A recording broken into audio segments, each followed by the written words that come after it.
Assalamualaikum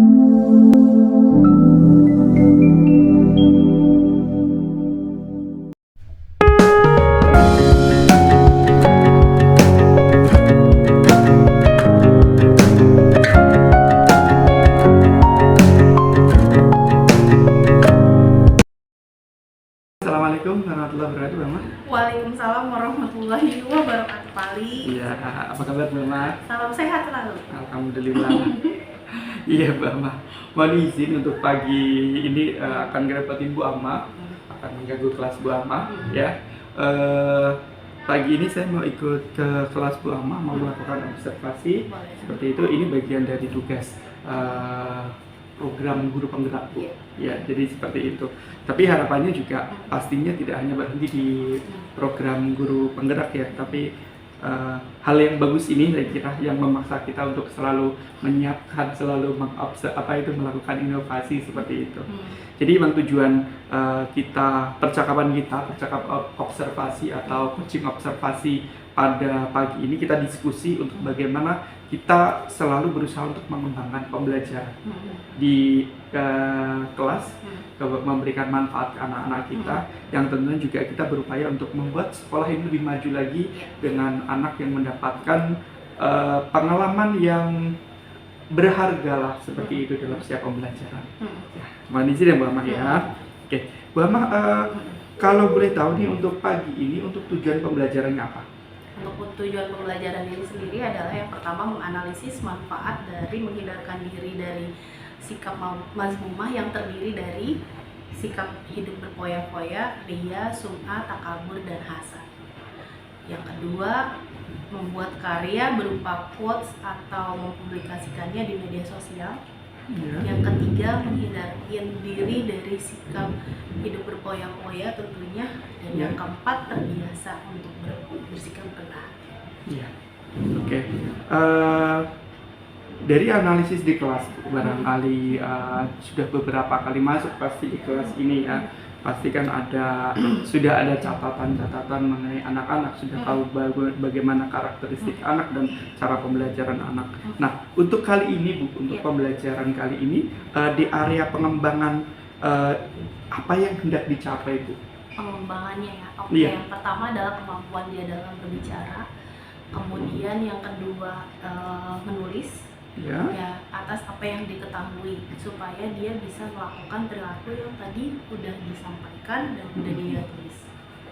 Oke, itu ya berarti kemampuan berbicara, kemampuan menulis dari apa yang mereka sudah dapatkan di situ ya.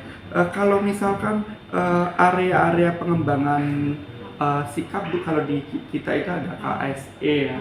Yang intinya di situ seperti sikap-sikap positif apa yang mau dikembangkan, seperti itu di ranah apa saja Bu? Yang utama adalah tidak sombong ya. Iya. Tidak sombong, terus nggak takabur sama riya hasad. Iya. Tidak sombong, tidak takabur ya, tidak ria gitu ya. Oke. Itu yang untuk apa itu sikap-sikap mau yang dikembangkan terkait dengan tujuan pembelajaran itu ya. Ada mungkin ada hal-hal yang lain yang terkait dengan itu Bu, apa itu profil pelajar Pancasila yang mau dikembangkan ke arah mana? Pastinya sih peduli ya. Oh, peduli. Sama-sama. Oke. Karena kan di situ ada sifat menekan ego, di takabur dan hasad. Oh gitu ya, ada yang seperti itu. Baik Bu Ama. Kemudian Bu Ama itu tujuan sudah tadi, terus area yang mau dikembangkan juga sudah mengenai sifat-sifat anak, sikap baik anak yang mau dikembangkan, terus kemudian juga di profil juga sudah ada di situ. Nah ini terakhir Bu Ama untuk strategi yang disiapkan. Pertama, saya menjadikan 2 sampai 3 kali pertemuan untuk tujuan pembelajaran ini. Kemudian saya manfaatkan 15 menit di awal sebagai penguatan buat dia dalam bentuk video ataukah storytelling supaya nilainya bisa tertransfer. Kemudian nyampaikan produk apa dalam bentuk asesmen diagnostik tadi. Asesmen diagnostik apa ya itu? Nanti hasil dari asesmen diagnostik itu yang akan kita bagi jadi beberapa kelompok untuk berdiskusi. Oh seperti itu. Untuk rencana berdiferensiasinya, di apakah bagian, jadi nanti hasil diagnostik itu kita akan diferensiasikan ya? ke produk. Oh, ke produk ya, berdiferensiasi produk yang mau di itu. Berdasarkan gaya bekerja yang baik. Oke, terima kasih Bu Ama. Itu strategi yang mau dilaksanakan ya. Kemudian untuk apa itu nanti metodenya Bu barangkali? Metodenya kan aku tadi diferensiasi ya untuk Iya. yang utama ya. Terus diskusi pasti. Diskusi ya. Terus paling penilaian sejawat ya kalau udah ada produknya. Karena kan nanti mereka akan upload di media sosial, terus kemudian live di berapa. Itu salah satu produk ya. Salah satu produk direncanakan itu. Oke. Kiranya pasti akan senang ya siswa kalau dapat seperti itu. Baik, Bu Rahma, barangkali ini untuk percakapan observasi kita. Nanti saya mohon izin untuk masuk ke kelas ya, Bu ya. Nanti kita sambil evaluasi, maksudnya kita evaluasi bersama-sama apakah nanti tujuan pembelajarannya sudah tercapai, bagaimana nanti strategi yang disiapkan itu sudah mencapai sasaran atau tidak, area pengembangannya juga seperti itu. Baik, terima kasih Bu Rahma sebelumnya ya. Mudah-mudahan pembelajaran kita berjalan lancar dan juga memberikan banyak manfaat ke anak-anak kita. Ya, terima kasih. Assalamualaikum. Waalaikumsalam.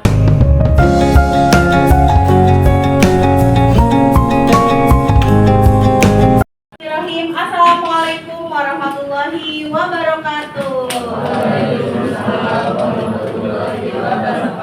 Oke, teman-teman semuanya, sebelum kita mulai, alangkah baiknya kita membaca Al-Quran surat Al-Fatihah dan doa sebelum belajar. Berdoa mulai. Bismillahirrahmanirrahim. Alhamdulillahirabbil alamin. Ar-Rahmanir-Rahim. Maliki yaumiddin. Iyyaka na'budu wa iyyaka nasta'in. Ihdinas siratal mustaqim. Siratal ladzina an'amta 'alaihim ghairil nas ilahin nas min syarril waswasil khannas alladzi yuwaswisu fi sudurin nas minal jinnati wan nas. Sadaqallahul azim. Baik, sadaqallahul azim. Sebelumnya kita lihat dulu siapa yang. Nah, teman-teman, kita akan masuk ke tujuan pembelajaran berikutnya, antara lain menjalani hidup dengan manfaat dengan menghindari berfoya-foya, ria, sum'ah, takabur, dan hasad. Kemudian apa sih sebenarnya capaian pembelajarannya? Capaian pembelajaran ini, karena agama Islam terdiri dari beberapa elemen, ini adalah elemen akhlaknya. Kalau kita udah belajar tentang Quran, akidah, next kita akan belajar bagaimana mengenal akhlak yang akan kita bahas untuk menghindari diri dari sikap akhlak mazmumah. Nah, ini mazmumahnya. Apa tujuan spesifiknya? Yaitu ada 4 pembahasan. Yang pertama, menghindari dari berfoya-foya. Kedua, ria, sum'ah, takabur, dan hasad. Mohon maaf, 5 bagian. Nanti ada 5 yang akan terpisah berdasarkan asesmen yang kalian akan isi. Ya, nanti ada asesmen yang akan kalian isi. Sebenarnya produknya mau kayak gimana sih? Kalian mau bentuknya itu tulisan atau video karena kalian ngasah gitu cara bicara kalian di kamera atau lain sebagainya. Aku nggak suka, aku pokoknya editing video aja. Boleh. Nanti ada 5 pembagian yang akan kalian pilih di asesmen yang Bu Ama ambil, gitu ya. Paham hari ini? Sampai itu aja. Nah, ini juga udah masuk di eksplorasi konsep di labs yang kalian bisa akses di labs SMA Raw Lab School Jakarta. ada 2 kisah yang Bu Ama sajikan dalam bentuk visual. Yang kedua ada auditori dalam bentuk YouTube, ya, ada cuplikan gitu perilaku. Nanti kalian monggo nyamannya di mana. Tapi untuk semangat literasi, ada yang mau baca kisah dulu berikut ini, penghuni surga. Ada? Sama teman-teman. Yuk, 1, 2, 3, baca bismillah. Bismillahirrahmanirrahim. Penghuni surga. Pada sebuah kesempatan di Masjid Nabawi, ketika para sahabat duduk-duduk bersama Rasulullah Sallallahu Alaihi Wasallam, beliau berkata, akan datang kepada kalian sekarang ini seorang laki-laki. Oke, terima kasih teman-teman. Itu adalah salah satu kita bagaimana membangun literasi kita dalam belajar. Jadi nanti ketika pelajaran matematika atau yang lainnya pun sama. Kalian bisa storytelling tentang sebuah hal yang menurut kalian itu bisa diambil dan dibawa pulang nantinya. Itu ya. Kita lihat satu lagi video berikut ini. Ya.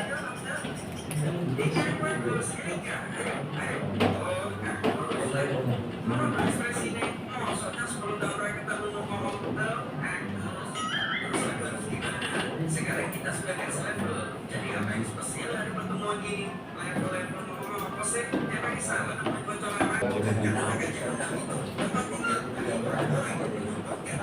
Nah, itu adalah pesannya sebenarnya sih lebih sombong ya.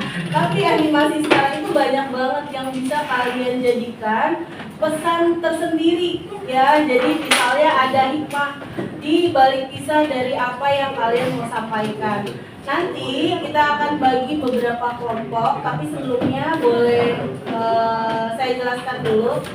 Next lagi. Di sini ada assessment diagnostik yang bisa kalian akses.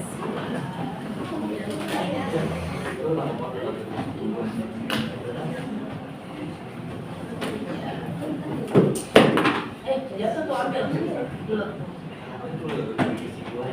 Oke, ada kode QR-nya berikut ini. Siapkan HP-nya. Sudah. Ada 1, 2, 3 pertanyaan kalau nggak salah. Pertanyaannya kalian dari tadi setelah melihat yang visual, yang baca, mana yang paling kalian suka?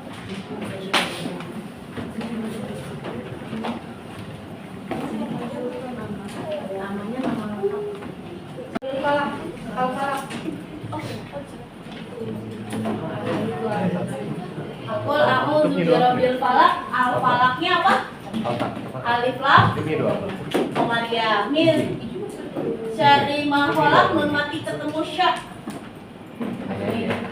Nun mati ketemu siapa? Ifa, izhar, apa idgham? Ifa. Nun mati ketemu sa lagi. Ifa lagi. Ya. Kasrotain ketemu alif. Ketemu alif. Ayo. Yang semua yang keluar dari tenggorokan apa aja? A, ha, ho, he, a, go, itu namanya izhar. Nun mati ketemu sya, ifa. Terus nun mati ketemu sya lagi berikutnya, ifa lagi. Hasidin, nun mati ketemu alif. Fathah tanwin ketemu alif, kasrah tanwin ketemu alif, apa? Izhar. Oke, tepuk tangan dulu buat kita semuanya. Ya. Oke, itu sebelum masuk boleh dikeluarkan dulu catatannya. Lanjutin yang kemarin kata. Ditanggalin kalau berapa sih?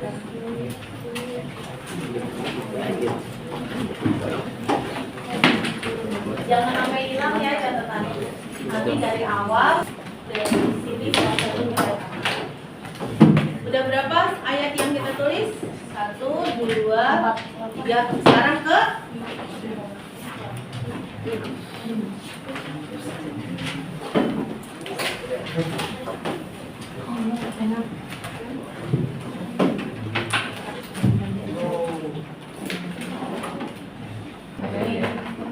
Cermati ketemu siapa? Ifa, Izhar, apa Idom? Ifa. Good. Cermati ketemu siapa lagi? Ifa lagi. Ya. Kasrotain ketemu Alif. Ketemu Alif. Ayo. Yang semua yang keluar dari tenggorokan apa aja? A, H, Kho, H, A, Go itu namanya. Ayat 8 boleh? Wa ma naqamu minhum illa ayyuminu billahil azizil hakim. Ya, surat Al-Buruj ayat 8, satu ayat aja. Wa ma apa?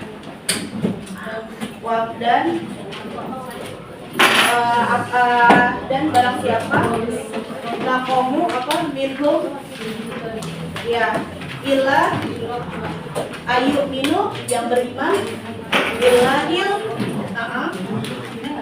al-aziz apa? Ayo, al-aziz apa? Itu asmaul husna. Al-aziz, al-hamid apa?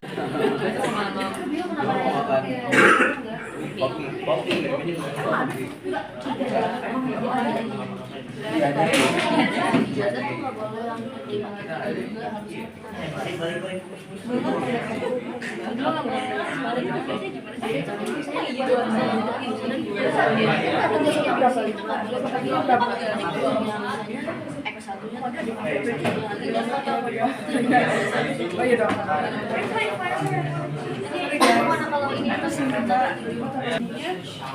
Kan kalau subuh ini tuh kan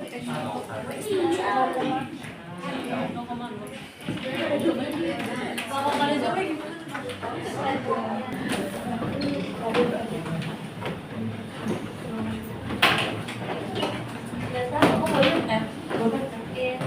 If we go there, we go there.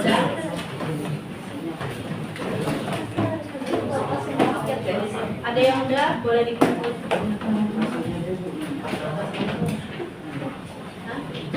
Nanti jadiin satu lagi ya. Astagfirullahaladzim. Dan yang terakhir adalah doa kafaratul majlis. Subhanakallahumma wa bihamdika asyhadu an la ilaha illa anta astaghfiruka wa atubu ilaik. Kurang lebihnya Bu Rahma mohon maaf. Assalamualaikum warahmatullahi wabarakatuh.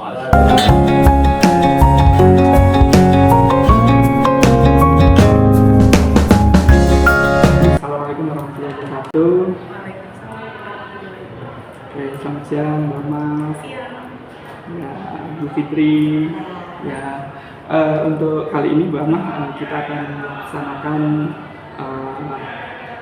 coaching pasca observasi yang sudah kita lakukan kemarin ya Bu Amah ya, mengenai pembelajaran. Kita kemarin kan sudah Bu Amah sudah melakukan pembelajaran di situ. Saya sudah ikut masuk di situ untuk observasi seperti itu ya. Oke. Jadi tujuan, untuk coaching yang kali ini untuk pasca observasi ini apa yang diharapkan Bu Amah? Pengennya terus bisa mengkolaborasikan pembelajaran agama Islam dengan pembelajaran yang lain. Terus pengen medianya lebih banyak. Nah, cuma satu kemarin kan kita cuma PowerPoint. Ya, di PowerPoint. Supaya terjadi pembelajaran diferensiasi yang sangat mengkerucut. Maksudnya mengkerucut itu memperlihat.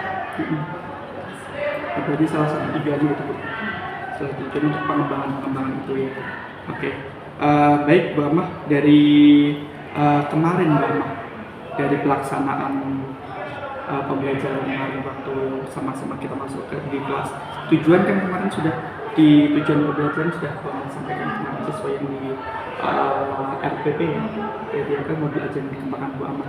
Nah, kira-kira kalau menurut Bu Amah sendiri nih, apakah yang dilaksanakan kemarin waktu observasi itu, waktu apa itu di pembelajaran itu sudah sesuai belum gitu dengan tujuan pembelajaran? Sudah di awal kan selain saya menampilkan juga slide tentang tujuan pembelajaran, saya juga membacakan kan di awalnya apa yang kita mau ambil dari pembelajaran ini. Salah satunya yang tadi ya, mampu menjelaskan, kemudian mampu meng-create atau membuat produk sesuai dengan apa yang mereka mau. Oke, sudah Dari assessment yang sudah saya buat juga yang kemarin ya itu sesuai ya, maksudnya yang strategi juga yang Mama kemarin sampaikan sebelum kita masuk kelas kemarin kan sudah disampaikan ada beberapa metode, ada diskusi dan beberapa macam itu sudah kiranya ya. Berdasarkan pengamatan saya juga di situ memang sudah muncul Bu Ama di situ apa yang strategi-strategi yang dari Bu Ama itu rancang dari awal gitu ya, termasuk asesmen pembelajaran berdiferensiasi di situ juga bagian-bagiannya masih muncul. Tapi yang berdasarkan observasi saya bahwa memang kemarin untuk proses diskusi sudah jalan juga ya. Tapi di situ ada apa itu namanya bagian-bagian yang mungkin untuk bisa dikembangkan lagi ya di situnya. Yang saya lihat begitu beberapa waktu di diskusi anak-anak juga masih ada beberapa yang anak yang kurang fokus di situ. Nah di situ bagaimana Bu Ama? Nah, jadi gini ya, paling anak-anak sekarang itu kan memang fokusnya sama gadget, ya kan. Kita bisa lihat 15 menit di awal mereka fokus, nah selanjutnya pasti ini balik lagi tuh ke gadget. Nah makanya pembelajaran saya coba untuk memanfaatkan media sosial supaya aksesnya setelah notes di awal 15 menit poinnya udah dapet, baik akhlak maupun muatan kayak Al-Quran, hadis, udah dia kenang, dia tarik, dia ajak dalam bentuk media sosial. Gitu ya. Tapi pasti untuk penggunaan gadget sendiri pasti minus ya. Karena kemarin cuma pengamatan masih sih kadang ditemukan yang ketika Bu Rahma fokus ke sana gitu ya, anak sambil nyuri buka yang lain meskipun nggak signifikan sih di situ. Di situ barangkali itu jadi apa itu iya, jadi nanti penekanan ke anak-anak ya. Memang anak-anak kita sekarang di era itu ya, era gadget ya, kita mau kerasin juga anak nanti nggak begitu dapat, maksudnya di pembelajaran juga justru akan menolak kita seperti itu. Kayak kita win-win solution mungkin seperti itu kan. Itunya di situ. Kemudian Bu Ama, dari yang kemarin sudah dilakukan itu, dari strategi kiranya sudah pembelajaran berdiferensiasi. Kalau menurut Bu Ama ada itu nggak? Kalau pembelajaran berdiferensiasi yang bisa dikembangkan lagi nggak di situ? Banyak, ya kan. Selain gaya belajar, kesukaan mereka dengan menulis atau bicara gitu ya kan. Saya belum bisa memanfaatkan sekitar. Ya.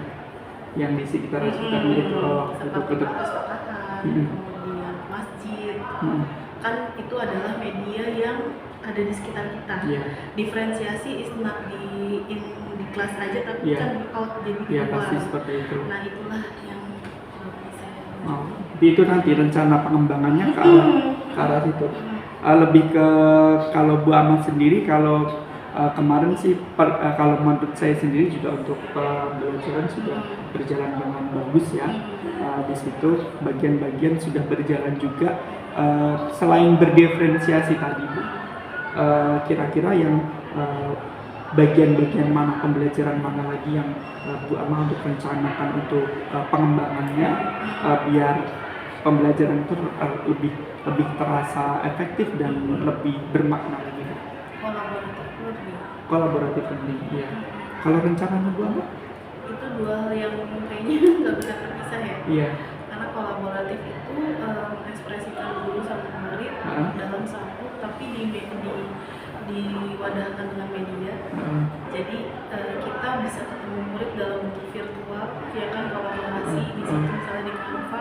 Saya nggak harus absen, udah tahu nomor 1 sampai 35 yang nggak masukin nomor, berarti saya skip gitu. Jadi kan itu menurut saya hal yang kebaruan ya. Yang bisa kita rencananya sudah ada, gambarannya sudah ada. Sudah pernah dilakukan. Oh, ini seperti itu. Terus itu lagi, itu yang menarik banget saya kira untuk kolaboratif learning tersebut. Nah, rencana mengenai kolaboratif learning yang mau dikembangkan tadi, kira-kira kalau misalkan kita Belama sendiri mau mencari atau kita kembangkan aset, maksudnya aset yang sudah dipunyai Bu Amah itu kira-kira daya dukungnya apakah sudah sesuai semua untuk di lingkungan Bu Amah? Udah sih, saya sampai riset Pak Ali. Hmm. Jadi di semester lalu saya menulis tentang collaborative learning di pembelajaran PAI menggunakan media Canva. Iya. Saya survei dari 5 kelas yang saya ajar dengan Canva dan yang 2 tidak dengan manual ceramah seperti biasa. Satu menimbulkan kreativitas, terus anak nggak tidur karena setelah 15 menit paling paham. Selain MIPA itu dia nggak akan latihan. Nah, gimana saya gitu? Saya harus mentransfer nilai dengan ya dia bisa ngelakuin belum tentu, tapi ketika dia udah buat, aku udah pernah bikin video reels ini loh, ternyata kalau dia lupa dia putar lagi, oh iya gue udah buat ini, jadi itulah yang jadiin acuan kita buat itu lagi. Nah, Belama tadi sudah ya, rencananya juga sudah, gambarannya sudah diukur kemampuannya di mana itu. Nah, kira-kira untuk kemarin di kelas A ya yang kita masuk, dari rencana itu kira-kira kapan akan diimplementasikan? Yang untuk kelas minggu depan langsung aksi. Mantap. Ya, mudah-mudahan apa yang sudah direncanakan, ya sesuatu yang kalau kita sudah rencanakan seperti yang kemarin melakukan gitu kan, perencanaan sudah di situ, terus strategi sudah disiapkan, perangkat ajar sudah disiapkan, pasti hasilnya gimana menurut Mbak? Bagus ya, pasti seperti itu. Ya mudah-mudahan nanti yang tadi direncanakan untuk rangka tersebut, kolaboratif learning itu bisa betul-betul berjalan dengan efektif ya gitu, biar memberikan pengalaman yang lebih kepada anak gitu kan ya. Kalau biasanya anak-anak sudah pengalamannya sudah tertata, sudah dapat gitu, hatinya sudah dapat, biasanya pembelajaran akan meningkat. Oke, terima kasih Bu Rama ya untuk waktunya sudah diganggu kemarin masuk kelas. Mudah-mudahan apa yang kita lakukan ini terus membawa keberkahan untuk kita semua, memberi dampak yang positif ke anak-anak, sehingga anak-anak belajar juga bisa lebih maju lagi. Gitu. Terima kasih. Assalamualaikum warahmatullahi wabarakatuh.